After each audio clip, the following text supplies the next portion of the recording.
بسم الله الرحمن الرحيم الحمد لله رب العالمين وصلى الله على سيدنا محمد النبي الأمين وعلى آله وصحبه والتابعين وبعد أيها الملأ الكريم السلام عليكم ورحمة الله وبركاته. Nous sommes toujours avec cette deuxième règle du droit canon de l'islam, al-mashaqqatu tajlibu at-taysir. La difficulté doit être repoussée par l'aisance. Nous avons expliqué en quoi consiste justement cette aisance, jusqu'où elle pourrait aller. Nous avons parlé des dérogations, nous avons expliqué que ce qui était recherché au-dessus de tout, c'était la capacité de l'homme à se soumettre aux exigences, on va dire divines, pour ne pas parler de commandement. Et aujourd'hui, nous allons parler de cette aisance sur le plan pratique et dans des questions qui engagent toute la communauté de l'islam à l'heure actuelle. Nous allons prendre pour ce faire comme exemple la détermination du début et de la fin du mois de Ramadan. Nous savons, tout le monde connaît ce hadith, Somu li ru'yatihi wa aftiru li ru'yatihi. Ça veut dire jeûner ou bien commencer, débuter le mois du jeûne quand vous observez la naissance du croissant de lune annonçant Ramadan. Rompez le jeûne quand vous voyez le croissant de lune annonçant le mois de Shawwal qui vient juste après un Ramadan. Et si le temps est couvert, فَإِنْ غُمَّ عَلَيْكُمْ, dans une version فَإِنْ غَبِيَ عَلَيْكُمْ, si vous ne pouvez pas l'observer, continuez ou complétez le nombre de jours du mois à 30, tout simplement. Dans un autre hadith, il est dit فَإِنْ غُمَّ عَلَيْكُمْ فَاقْدُرُوا لَهُ. Il n'est pas dit compter ou bien continuer, il est dit apprécier la chose. Et là, nous allons revenir sur le mot uqduru lah. Nous allons y revenir plus tard. Nous savons donc qu'à l'époque du prophète sallallahu alayhi wa sallam, comment on déterminait le début du mois de Ramadan et comment on déterminait sa fin grâce à l'observation à l'œil nu.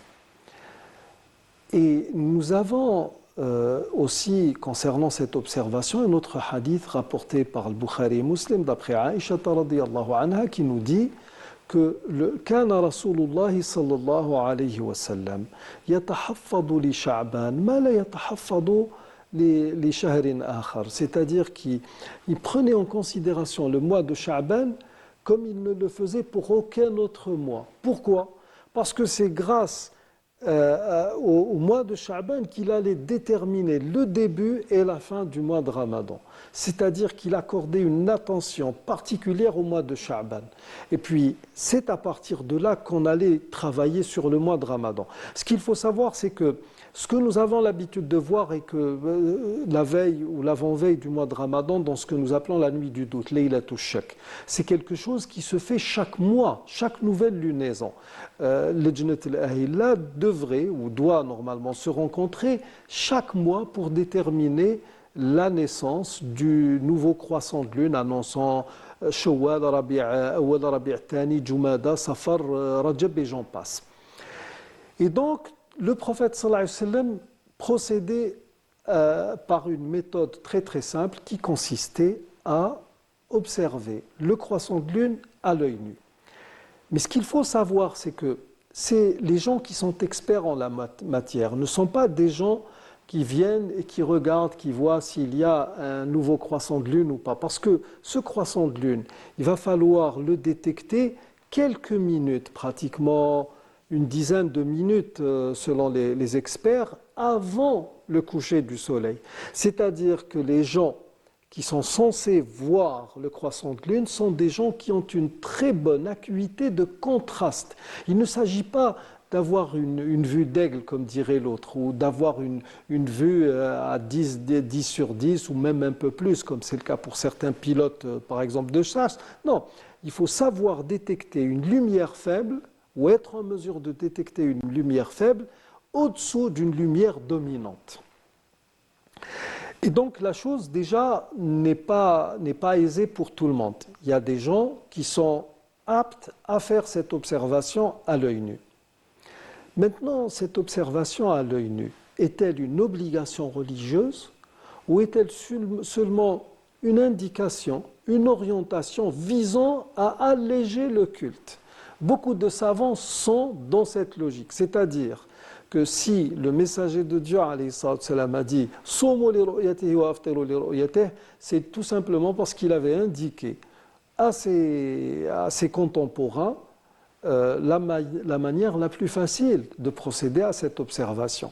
Parce qu'il est dit dans un autre hadith authentique « Inna ummatun ummiyatun la naktubu wa la nahsub shahru hakada ou hakada » Nous sommes une nation illettrée qui ne sait ni écrire ni compter. Le mois, c'est soit 29 jours, soit 30 jours. Parce que le nombre des jours d'un mois lunaire est aléatoire. Il n'est pas admis ou avéré qu'il faille avoir un mois avec 29, ensuite un mois avec 30 et ainsi de suite. On peut avoir 2-3 mois consécutifs avec 30 et puis un mois avec 29 et vice-versa. Donc, selon certains savants de l'islam, le prophète sallallahu alayhi wa sallam n'a prononcé cette sentence, Inna ummatun ummiya, nous sommes une nation illettrée, que parce que des gens sont venus lui poser des questions. Parce que les Arabes de l'époque avaient une certaine connaissance de l'astronomie. Les cartes les plus anciennes du ciel, qu'on appelle des Zij, c'est une carte du ciel. Les cartes les plus anciennes qui existent actuellement sont des cartes arabes, avant même la venue de l'islam.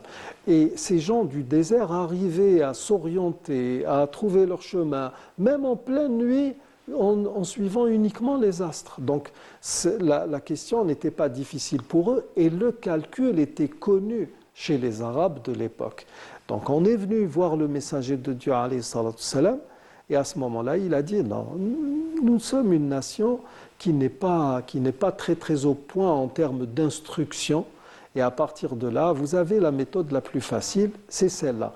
Et à partir de là, quand il est dit « Sumu li ru'yatihi » jeûner à son observation, à l'observation de la naissance du nouveau croissant de lune, l'amru huna la yufidu al-ijab pour tous les savants. L'impératif ici n'implique pas une obligation religieuse, c'est tout simplement une orientation. Irshadun nabawiyyun minhu alayhi salatu wassalam.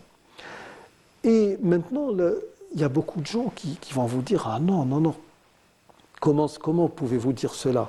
Les Sahaba ont toujours fait ça, et bien on va faire ça et ça s'arrête là. » Il faut savoir qu'il y a des savants, de grands savants, nous citerons un grand nom de la classe des Tabi'in, qui était Mutarrif ibn Abdillah ibn Shkhir. Nous citerons aussi un grand théologien, un grand ténor de l'école malékite qui était l'imam Subki, qui était d'avis que quiconque avait une connaissance avérée du calcul devait se fier au calcul. Pourquoi ? Parce que le calcul est plus fiable que l'observation à l'œil nu. Vous avez un temps couvert, le mois est terminé, il y a une nouvelle lunaison qui n'apparaît pas, vous allez automatiquement compléter à 30 jours le mois dans lequel vous vous trouvez. Bien entendu, là nous allons revenir vers cette première règle du droit canon qui dit l'umuru bimaqasidiha, c'est les intentions qui vont dominer. Donc votre acte, il est parfaitement licite et votre jeûne, il est parfaitement valide. Mais dans la réalité, le mois n'a pas encore commencé. Il y a eu encore un jour pour compléter le mois. Vous avez suivi un protocole, mais si vous vous fiez au calcul, nous savons très très bien actuellement que le calcul astronomique est plus que fiable. Et c'est pour cela qu'il y a eu beaucoup de savants de l'islam qui ont toujours dit quiconque peut manipuler ou manier le calcul lui deviendrait obligatoire par rapport à l'observation à l'œil nu. Donc je reviens à un sentiment collectif qui ne veut pas cela. Beaucoup de musulmans me disent « Mais attends, ça ne passe pas ». Pourquoi ça ne passe pas ? Parce que nous avons un hadith du messager de Dieu qui dit « Sumu li ru'yatihi wa aftiru li ru'yatihi ». D'accord. Vous priez, vous faites vos 5 prières quotidiennes. D'accord. Et comment vous faites ? Pour Salat al-Dahr, vous allez sortir, voir si le soleil est au zénith, il n'y a pas d'ombre, ou bien si l'ombre fait 7 pieds. Pour l'Asr, vous vérifiez, vous comptez 14 pieds. Comment vous faites ? Ils disent nous avons des calendriers qui indiquent les horaires de prière à la minute près, et nous les suivons. Alors, donc, pour la prière, vous admettez, vous acceptez le calcul astronomique, et pour le jeûne, vous ne l'acceptez pas, alors que vous savez que la prière est beaucoup plus importante en termes d'obligations religieuses que le jeûne. La prière ne peut s'annuler en aucun cas. Le jeûne, pour peu que vous soyez en voyage ou pour peu que vous ayez une maladie, aussi simple soit-elle, vous êtes dispensé de jeûne. D'accord. Laissons de côté cela. Allons vers un autre hadith qui indique qu'un jour viendra où les musulmans seront dans l'obligation de se référer au calcul astronomique pour la détermination du mois de Ramadan. Quand cela? Eh bien, quand l'antéchrist sortira, quand il viendra, le messager de Dieu, alayhi salatu salam, a dit « Yakhruju fikumul masihu ad-dajjal » l'antéchrist viendra. وَيَمْكُثُ فِيكُمْ 40 لَيْلَةً أو 40 يوما. Il restera parmi vous 40 jours. يوم كسنة أو كعام. Une journée fera l'équivalent d'une année. وَيَوْمٌ كَشَهْرٍ. Une autre journée, la deuxième, fera l'équivalent d'un mois. وَيَوْمٌ كَجُمُعَةٍ. Et une autre journée fera l'équivalent d'une semaine. وَبَاقِي أَيَّامِهِ كَأَيَّامِكُمْ. Pour le reste des journées, c'est-à-dire 37 jours, feront 24 heures, c'est-à-dire que c'est les cycles normaux que nous connaissons.